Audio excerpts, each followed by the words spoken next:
2, 3, 4. Hello everyone, and welcome to the Power of Music Thinking. My name is Christof Zürn, and this is the podcast for people with a musical heart and a wicked job. We're looking for stories, insights and tools from the big world of music to inspire leaders and followers to listen, tune, play and perform in whatever field you're operating.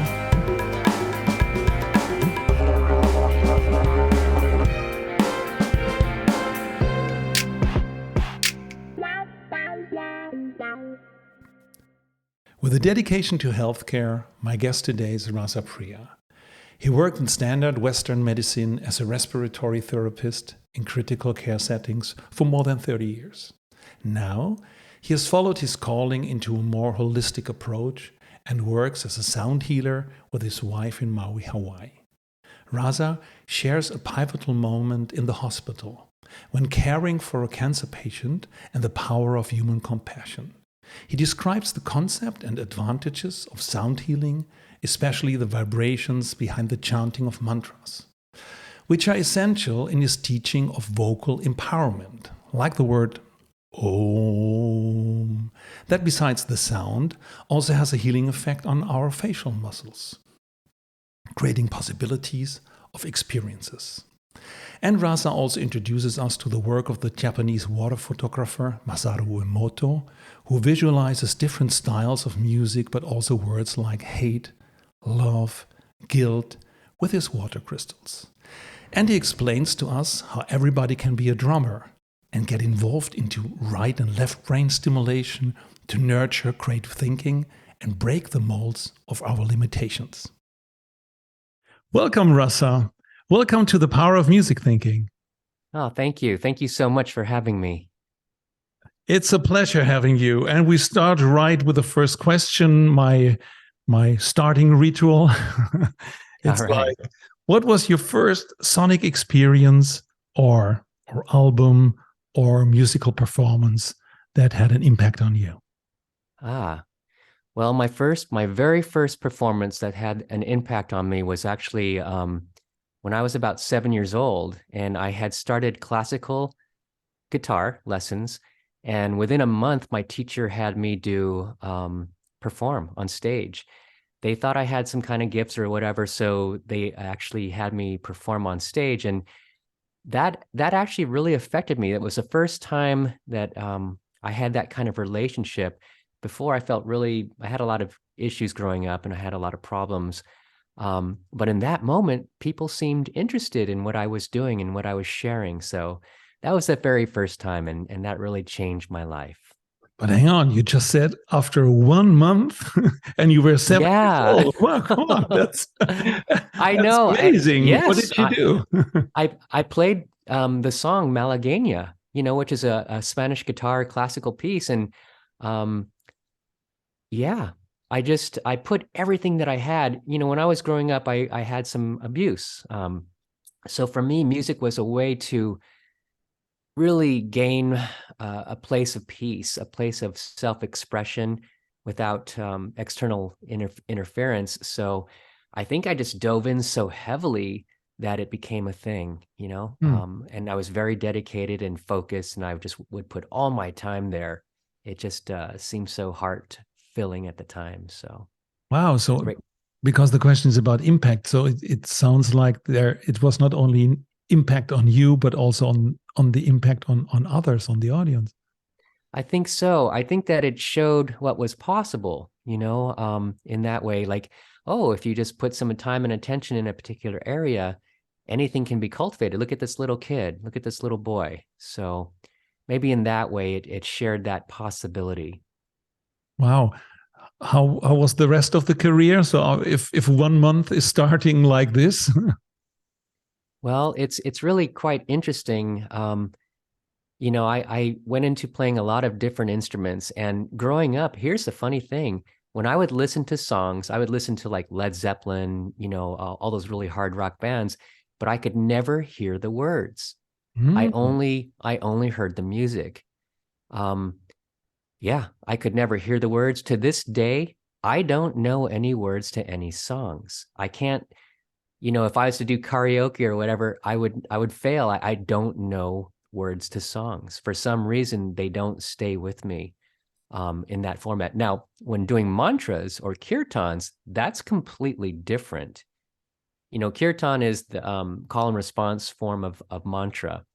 And for some reason, that is just different for me. So, Wow. Yeah, interesting. So it's always, from my perspective, always great to hear something that's completely different than I would expect. So if you would hear a song, I'm not an English native, so I would hear some kind of lyrics, but if you would be 7 or 8, you would make it up. You just have some kind of fantasy language, and only later then you realize, oh, that's what they meant with the song. So I think there's a link that when you not native English, that you maybe are more affected by the sound, even the sound of the language and the word. In your case, you would have understood. yes, and it's interesting because you're right.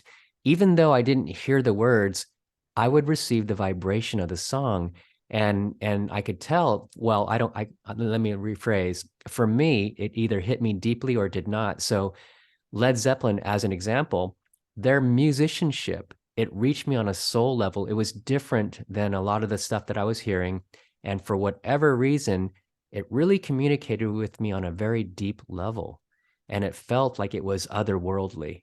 Mm. So that, yeah. Mm. And frankly speaking, most of the song lyrics Mm. are also not so, let's say, yeah, big news or so profound. So maybe it's also more, but that's a speculation on my side. Maybe it's just more about the feel and everything that surrounds it. Mm-hmm. Yes. Yeah. Thank you for sharing that with us. So Yeah, for sure. Rasa, could you tell us a little bit more about you? What do you do? What do you do for a living? Sure. Well, I just retired from healthcare. I was a respiratory therapist for about 32 years, and I worked mostly in critical care settings, emergency settings, and it had it was fulfilling in certain ways, and in other ways it was a little bit stifling. In other words, um, for me, Western medicine, what we were doing in the hospital is really chasing symptoms, but we never really got to the root of things. What I do now is sound healing. I've taken everything that I've cultivated from all these years, all these interests, my hobbies, etc., my spiritual beliefs, and it's all culminated into this moment for me. And so when I retired to move into sound healing, my whole world opened up.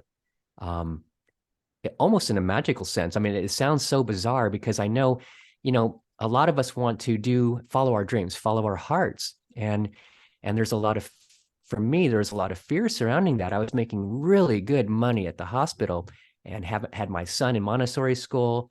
And my wife and I, we own a house, etc. So we have bills and things that we have to take care of.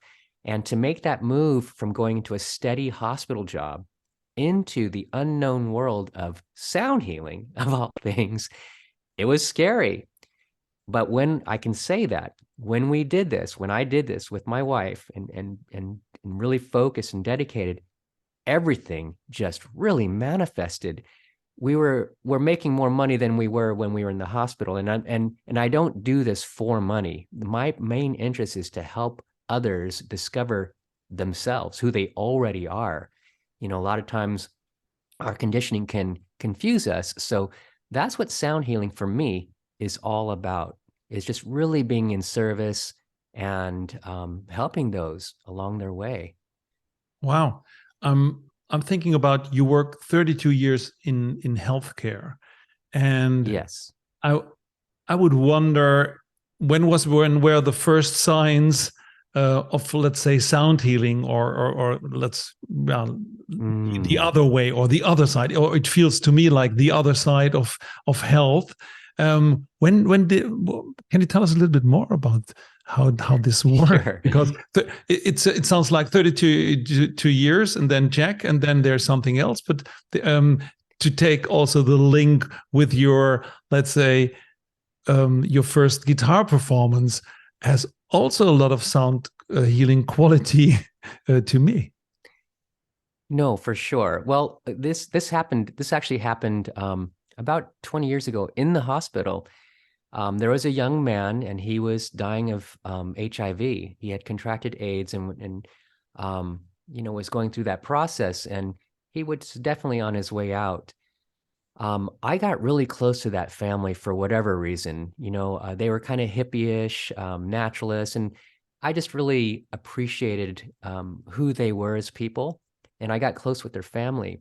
So we were all seated in a circle around this gentleman as he was passing. And I remember, we were all touching him, had our hands on his legs, arms, etc. And I was just experiencing a lot of love. That simple. Just I was feeling so much love for him, compassion, empathy. And he looked right over and at me and said, and here he is with all his family members, but he looked at me and said, "Whatever you're doing, keep doing it. I really feel it." And I was like, whoa, it just really blew my mind. And I started thinking back to when my grandmother would put her hand on my stomach when I was a little boy, like 3 or 4 years old. I even had to go to the hospital for this, but she would comfort me with her touch. So that moment really prompted curiosity. I wonder how much is available, how much healing power is available through our energetics, through our touch, through our vibration, through our kindness, those kind of things. And, we're so in the hospital, we're focused on labs, giving medicines, all these chemicals, etc. But what about just human compassion, love, kindness, softness, connecting and touching with someone, just letting them know, hey, I am here for you. I'm your brother. I love you. I'm right there with you. How beautiful. And so from that moment, and they even pulled me aside. Because we ended up in ICU and we had lit incense or something like that. We were burning something, and they pulled me in. They said, what are you doing? So I had to explain myself, and they asked me not to do those kind of things. But I was really attracted to that. So yeah, that's an incident that happened in the hospital that prompted further investigation. I can imagine. And also the touch and touch of the body, because sometimes people say sound is touching from a distance. So touch from a distance is something like, if you can't be close, you even can touch someone. And also in the pandemic. Yes. And, I can say, fast forward to this moment, my wife works for an eating disorder clinic. And in there are a lot of people, a lot of the clients, they're very stressed. They have a hard way of regulating emotions. They don't see the world the same way we do. I had no idea. But my point is this, the beauty of sound healing is this: because it has no distinguishable, it doesn't have English. What we do does not have English words. So it's mostly felt as vibrations, as sounds.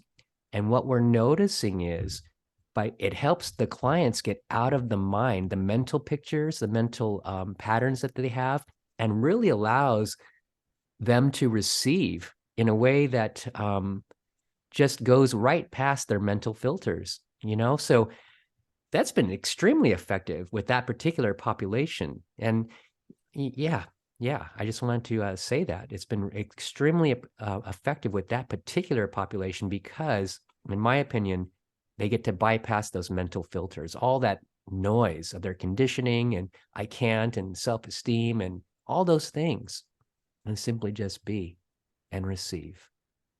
Also with the mantra, interesting, mantra is not in English. It's a little bit something that we just talked before. So it's not the meaning of the word, but the sound of the word. Yes, it's the sound of the word. And I do want to say something about mantras. I just wrote this article about mantras. A lot of times, like when we say the mantra Om, we hear this nice sound, Om, okay. And we don't think too much of it, or maybe some of us don't think too much of it. But what are we actually doing? the way that the sounds are created, we are actually taking very distinguishable muscles from our face. We are articulating them in such a way. Our tongue is being curved. Our breath is affected. The way that we inhale and exhale, when we say the word Om, we make a breathy exhalation sound. So what does that all mean? Well, it says in the Vedas that these particular things are very specific. They're not random noise. We are making gestures with our face to form particular sounds. Sometimes our tongue touches the roof of our mouth, and in that, it creates possibility of experience. That's why they say it can be a deeper spiritual experience if you do mantras or meditate or whatever, but the sound itself is so powerful. So it's not the word, it's the vibration behind it and the articulation of forming that mantra with the breath influences our experience in various ways, depending on where we're situated. So, yeah, and even further, are you familiar with the work of Dr. Masaru Emoto? He's a Japanese water photographer. He photographs water crystals, and what he's done is he's taken various sounds and revealed their shape. Like he'll have pop music, rock music, etc., and then he photographs these water crystals, and they configure in a way that's very interesting. His work is all over the internet, so it can be seen by anybody, YouTube or whatever. Even words, like he'll say hate, love, guilt, and those words affect the formation of those water crystals. Okay, so if you can imagine, we're mostly water. We're mostly made up of water. Sound affects all of us in such a unique and profound way. It's different than all the other senses in that it doesn't have to go to our higher brain centers to be perceived. It can be directly perceived, without going through the higher brain centers. So yeah, there is so much to sound. And I think right now in this time period where we're all searching and looking for answers, etc., trying to find ways to navigate through this crazy time, sound is really emerging as a healing agent, as a way of self-discovery, So I'm really excited about these times, even though they're so difficult for most of us. Yes. I think there's some really good hope out there, and sound is definitely one of those ways. Yeah, when you just described the word Om, and described what the tongue is doing and the face, and I think everyone can stop the recording for a second and experience this now, and saying Om, and really understanding, oh wow, my tongue is not very dense, and not very stiff in the mouth, what sometimes happens if you're under stress. But if you say that holy word, it's everybody can experience this. Absolutely. Are there other mantras that people could do without knowing the meaning, but understanding the effect of it? Yeah, sure. I mean, a lot of the mantras actually we don't know in depth. Like even there's one mantra, the Gayatri mantra, that in some circles that's considered super sacred, and that's not spoken in public in some circles. It's revered so much. Here in the West, it's showing up in pop kirtan. In other words, a lot of the kirtan leaders, the musicians, they're sharing it openly. And that's okay. I mean, I do that myself. But as far as understanding the meaning,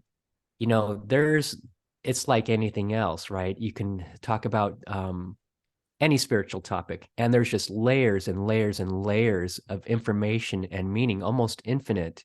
The deeper we go, the more that there is to uncover, and we discover the nature of the infinite, that it's just so vast that there's no way we can consume it with our minds.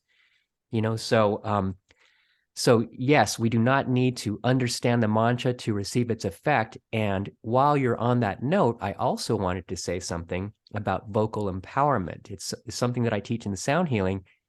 So for me, when I teach vocal empowerment, I try to teach people to make sounds that are innate. What's coming from you? What do you want to express? Uniquely you. And if you can get out of the way of your mind, of your judgment, of trying to sing good or worrying about what other people think, and just make a noise, and it can be as silly as blah or whatever it is, but try that, you know. If people can sit with themselves and be free enough to make that sound, watch what happens. Your creativity expands. You're merging your right and left brain. You're being open to receive without judgment of your mind, and then letting it be expressed. In that moment, you are a channel. You are channeling creativity. And, you know, there's a lot of science right now. Greg Braden and those guys, a lot of guys from the Gaia channel, they're talking about, you know, divinity likes to express itself through creativity. So when we can act as agents for the creative process, you know, it's like we're channeling. Mm.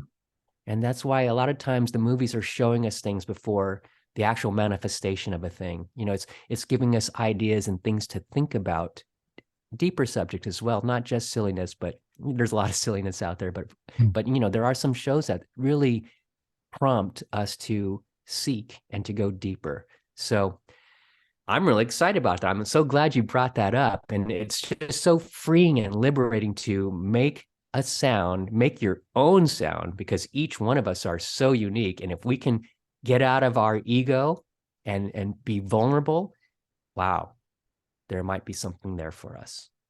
Maybe a silly comment. It's also a little bit like singing in the shower, isn't it? Where you think you're alone and you're making noises. So if listeners are now thinking about, oh wow, interesting, how can I start with it? So I would say, give it a try under the shower, or maybe in the car if you're in a traffic jam, and try to feel Yeah, absolutely. traffic. And don't worry about your neighbor over there thinking you're looking crazy. That's the hard part, right? Getting out of our way of thinking that we're going to be silly or being seen as silly or something. Yeah. So I'm thinking about how can people, if that's what we're talking about, resonates with other people, how could they start? It's a good start to read a book. You just mentioned Greg Braden and the water crystals. So maybe we collect them and also put them in the show notes as a service to the listener. But is there something, a tip or something that you would say, if you're interested in this, go there? What would it be? Oh, okay. Well, I actually have a YouTube channel, and if people go to YouTube and search Rasa Priya, Rasa Priya, or Maui Sound Healing, they'll find my content. And in that channel, I speak about all kinds of things. I speak about the heart chakra opening. I provide a lot of content, different types of sound healing, different types of vibration, a lot of different information. I even have one video that really shows you how any one of us can enter into this practice. And we just have to really get out of the way of our minds. So that YouTube channel does have that kind of information. And beyond that, you know, there is no right or wrong with this. This is really about each one of us. So if you can sit in a quiet space and make a sound, whether it's with a bowl or a tin, or put on a drone of some type, you know, maybe it's just a synthesizer key or a piano key or something that sustains a long note, and just start exploring.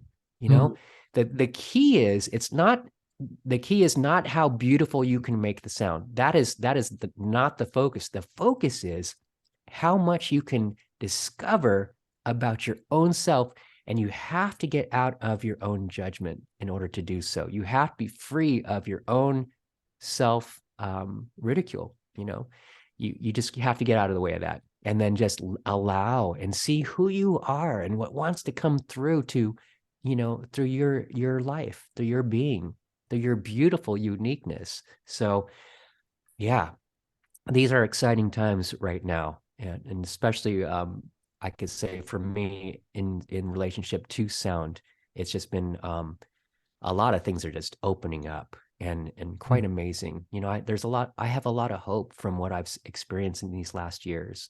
And, there was a time when I wasn't quite sure the direction of humanity and was a little worried, but from my own experiences, um, I have great hope now, So because I feel it and see it for myself. So, and I don't think I'm any different than anybody out there. I'm just like everyone, human stuff and trying to do better and all that stuff. So Beautiful, beautiful. And also, yeah, you can start by yourself in just what you just said. Start with the drone or with the drone sound. And oh, by the way, there are a lot of drone sounds around us, a car, a van, or yeah. or the Yes. fridge. And instead Yeah, of getting completely. annoyed, I always get annoyed by fridges. But next time I try to tune into it and maybe make my own sound together with it. But we're speaking about practical application and what people can do. So here's something else I teach in one of the sound healing classes. I teach drumming, and you be surprised, or maybe you won't be surprised. But you might be. There are so many people out there who say, "Oh, I can't. I'm not a musician. I can't play music. I just can't. I've never done it, and I'm not good." And I would say 100% there has not been anybody that when they actually sit down and take the time, they find their musicianship. You know, it's mostly mental filters. Oh, you can't be in time. Oh, you can't be in pitch. Baloney to all that. Yeah. You don't have to be a perfect musician. And again, if you can tap on that drum and create a boom, a sound, you're a musician. It's not about performance. It's about you getting involved. So one of the reasons why I like drumming, using the right and left hand, because of that right and left hand, right and left brain, you get to exercise and use the right and left brain at the same time. And anytime you do that, you create more capacity for experience to receive information and process. A lot of us are so calculative. We're very left brain. We think that if we do A, B, and C, then we'll get to D. Well, that's true. And okay. And there are other things too out there that you may not need A, B, and C. You may just be able to get to D without any of it. So it goes way beyond the mechanical thinking. Yeah. It's funny that you mentioned the drumming. In the last episode, I mentioned this. There's a research of two groups. One group did a drumming lesson, and the other group not, and both had an IQ test. And the one that did the drumming had better rates than the others. So that's Wow. already proof that there is something. Also, when we work in workshops and do some kind of mindsetters or icebreakers or however you want to call it, it's more than just being silly and just doing something Yeah. that you don't do. It does something with your body, like a signal from, wow, you are here and you can do and can connect with everyone to make great things together. Absolutely. Absolutely. I think in these last hundreds of years that we've been really into Newtonian mechanistic thinking that things are separate and part and parcel to, just different parts. And in quantum physics, we're finding that it's quite different. We are not particles. We are actually waves and vibration, etc. Things aren't linear. They can be way beyond linear. Quantum healing is happening. You can affect if you take a photon, split it, and send it in 7 miles in opposite directions. You affect one side, one of those protons or one of those photons, and simultaneously, the other one that got split off and sent away is affected. There is no linear there's no linear time required. It happens instantaneously. So physics, quantum physics specifically, is blowing the lid off of the old ways that we used to perceive, and it's giving us ideas of it's breaking the molds of our limitations. Many people right now are really being open and pursuing the possibilities of new ideas, new ways of relating, new ways of being. Now that sounds very good. It resonates a lot with me, and that's also actually also in the center of the music thinking. So it's not only music; it's that why I came up with music thinking, to take things from the musical world, like waves. Well, you could even say it's from the physical world, but let's keep it in that way, and with all these waves, a wave is always up and a down. So it's never a line. If there's a line, then it's dead. And that resonates a lot with what we're talking here at the Power of Music Thinking. Rasa, is there anything as a last question that you would like to share that we did not touch?